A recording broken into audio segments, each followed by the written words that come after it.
Hey guys अस्सलाम वालेकुम, इसमी मोहम्मद आफ़ाक ख़ान कुछ ऐसी बातें करने लगा हूँ जिसके बाद मुझे बहुत सारी गालियाँ सुनने को मिलेंगी और ऐसे लोगों से सुनने को मिलेंगी जो बाकायदा मुनज़्ज़म अंदाज़ में प्लानिंग के साथ एक ही वक्त में एक ही सफ़ में खड़े होकर हज़ारों गालियाँ देने का टैलेंट रखते हैं, इसको एज़ाज़ भी समझते हैं। ये वो लोग हैं जो कि ख़ुद को बड़े ही फ़ख्र के साथ डिजिटल दहशतगर्द करार देते हैं। ये वो कौम है, ये वो लोग हैं जिनका ये मानना है कि अगर आपने हमारे लीडर के ख़िलाफ़ कोई भी बात की, ज़रा भी तनकीद की, आप जितने भी बड़े हीरो हों, जितनी भी खिदमत की हों, हम आपको 2 सेकंड के अंदर ज़ीरो कर देंगे। जहाँ से गुज़रेंगे गालियाँ देंगे, जो पोस्ट डालेंगे हम आपको गालियाँ देंगे, हम वीडियोज़ एडिट करेंगे, हम एआई के ज़रिए वीडियोज़ बनाएँगे, हम फ़साद फैलाएँगे, लेकिन हमारे लीडर के ख़िलाफ़ कोई बात नहीं करनी। अगर हम जूता चूमें तो हम जूते चूमेंगे, हम तस्वीर चूमें तो हम तस्वीर चूमेंगे, हम मास्क पहने अपने लीडर की तो हम पहनेंगे, लेकिन आपने हमारे लीडर के ख़िलाफ़ कोई बात नहीं करनी। ये वो कौम है जिनकी हिफाजत करते हुए अगर कोई फ़ौजी नौजवान शहीद हो जाए,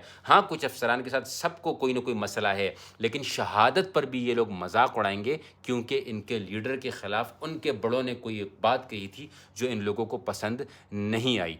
आप समझ गए होंगे मैं किन लोगों के बारे में बात कर रहा हूँ। देखें, एक तरफ हैं खान साहब के फ़ॉलोवर्स, दूसरी तरफ हैं मौलाना फजल रहमान साहब के फ़ॉलोवर्स, ये दोनों बहुत ही सोशल मीडिया पर एक्टिव हैं। एक खान साहब के फ़ॉलोवर्स हैं जो अपने खान साहब को रोज़ नुकसान पहुँचाते हैं। दूसरी तरफ मौलाना फजल रहमान साहब के फ़ॉलोवर्स हैं जो सोशल मीडिया को इतना हद तक तो समझते नहीं हैं, लेकिन फिर भी उनके काम से नुकसान नहीं, फ़ायदा होता है उनके लीडर को। कैसे? मिसाल के तौर पे खान साहब के बारे में कहा जाता है कि भाई इनके फॉलोवर जो हैं वो फ़ौज के ख़िलाफ़ बात करते हैं, ये बोलेंगे हाँ जी हम करते हैं, हम हैं डिजिटल दहशतगर्द। गालियाँ ये देंगे, 804 की जूते बनाकर ये लोग उसको चूमेंगे, एआई की वीडियोज़ ये बनाएँगे, एडिटिंग ये करेंगे। जिस जिस वजह से खान साहब को ऐसा लगता है कि मेरी तहरीक को नुकसान पहुँच रहा है, ये वही उस काम को और ज़्यादा बिगाड़ेंगे। किसी खान साहब के दोस्त ने भी खान साहब के ख़िलाफ़ बात कर दी, ये उसको भी ज़ीरो कर देंगे। अब फिर वो मिसाल के तौर पे मैं एक बहुत बड़ा हीरो हूँ, मैं खान साहब को सपोर्ट करता आ रहा हूँ। एक बात पे मुझे खान साहब से कोई तनकीद मुझे करनी पड़ गई, तो अगर मैंने तनकीद की तो वो मुझे इतनी गालियाँ देंगे कि मुझे खान साहब से वाक़ईतन नफ़रत हो जाएगी कि इसके साथ जो झुंड घूमता है, वो तो इसका साथ नहीं दे रहे, तो एक झुंड है और ऐसा झुंड है जिससे इंसान जितना दूर हो जाए तो वो अच्छा है। कुछ कभी-कभी आपने कभी ज़िंदगी में ऐसे दोस्त बनाए होंगे जिनके साथ घूमते हुए आपको लगता होगा कि यार मैं कैसे इसके साथ न घूमूँ, कैसे मुझे लोग इसके साथ न देखें, और लोग इस तरह की दोस्तियाँ तोड़ने की बहुत जल्द कोशिश करते हैं। खान साहब इस वक़्त इन्हीं मसाइल से दो-चार हैं। एक तरफ जेल में बैठे हुए हैं, दूसरी तरफ ये लोग उनकी इज़्ज़त बनाने के बजाय ऐसी हरकतें करते हैं कि लोग ये समझते हैं कि यार वो जेल में ही अच्छे हैं। दूसरी तरफ है मौलाना फजल रहमान साहब के फॉलोवर, जो कि सोशल मीडिया पर बहुत बड़ी तादाद में एक्टिव तो नहीं है, लेकिन हैं ज़रूर। तनकीद पर ये हद से ज़्यादा नहीं गुज़रते। इसी तरीके से अगर कोई मौलाना फजल रहमान साहब पर कोई दूसरा मौलवी तनकीद कर ले तो कोशिश करते हैं कि अपनी ज़बान को बंद रखें। इसी तरीके से कोशिश करते हैं कि फ़साद न फैलाएँ। अगर मौलाना फजल रहमान साहब की कोई बात इनको बुरी लगती है या इनके फॉलोवर्स हैं लेकिन लगता है कि लीडर ने ये काम गलत किया, तो समझने की कोशिश करते हैं कि मेरे लीडर ने ये बात क्यों की है। सवाल करने का एक इनके ज़हन में एक बात आ जाती है। ये अंधी तक़लीद नहीं करते हैं।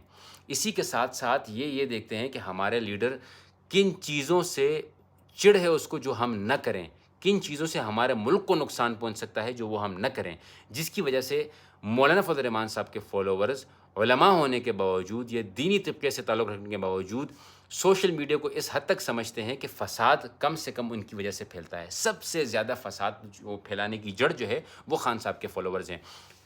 एक थर्ड क्लास टिकटॉकर अगर खान साहब के फ़िल्टर पर वीडियो बनाए तो मिलियन व्यूज़ आ जाएँगे उसको, वो हीरो बन जाएगा। एक एक्चुअल रियल हीरो खान साहब पर कोई तनकीद करे तो वो ज़ीरो हो जाएगा। तो मेरे खान साहब के फॉलोवर्स से ये वीडियो बनाने का मकसद मेरा सिर्फ़ ये है, इनके फॉलोवर्स से मेरी गुज़ारिश है कि फ़िल्टर्स पर वीडियोज़ बनाना या फिर खान साहब की तस्वीर को चूमना या 804 नंबर जूते को चूमना या कैदी नंबर 804 का कारोबार शुरू करना या इस तरह की हरकतें करना जिससे ऐसा लगे कि आप अंधी तक़लीद कर रहे हैं, आप खान साहब को ज़रा भी सपोर्ट नहीं कर रहे हैं। आप एजुकेशनल पोस्ट्स करें, आप बाकायदा खान साहब के सपोर्ट इस अंदाज़ से करें कि लगे कि पढ़े लिखे लोग हैं। आप ही की वजह से पीटीआई में फूट पड़ती है क्योंकि आपके काम ही ऐसे हैं और आपकी हरकतें ऐसी हैं कि बड़े से बड़े लोग ज़रा सी तनकीद करने के बाद आप लोगों से नफ़रत करने लग जाते हैं। अब मुझे पता है मुझे यहाँ बहुत सारी गालियाँ पड़ेंगी, लेकिन कभी-कभी लोगों को जगाने के लिए करना पड़ता है। इस हद तक न जाएँ कि बाद में आपको पछतावा हो, इस हद तक न जाएँ कि अल्लाह ना करे ईमान चला जाए, इस हद तक न जाएँ कि आप में से हया चली जाए, सिर्फ़ एक लीडर की खातिर। हमारा मुल्क पाकिस्तान हम सबको अज़ीज़ है। ہم کوئی ایسا کام نہ کریں جس سے ہمارے بیرونی قوتوں کو فائدہ ملے، اندرونی قوتوں کو فائدہ ملے، کوئی ایسا کام نہیں کیا جائے جس کی وجہ سے ہمارے ملک کو نقصان ہو۔ آزادی بہت بڑی نعمت ہے، صرف ایک لیڈر کی خاطر یا کچھ ایسی تحریکوں کی خاطر اگر آپ اپنے ملک کے خلاف بات کرتے ہیں، اپنے ملک کی قومی ترانوں پر ہنستے ہیں، جب یہ آزادی نہیں رہے گی، اللہ نہ کرے کہ ایسا ہو، پھر آپ کو احساس ہوگا کہ آزادی کتنی بڑی نعمت تھی۔ جزاکم اللہ خیراً۔ السلام علیکم ورحمۃ اللہ۔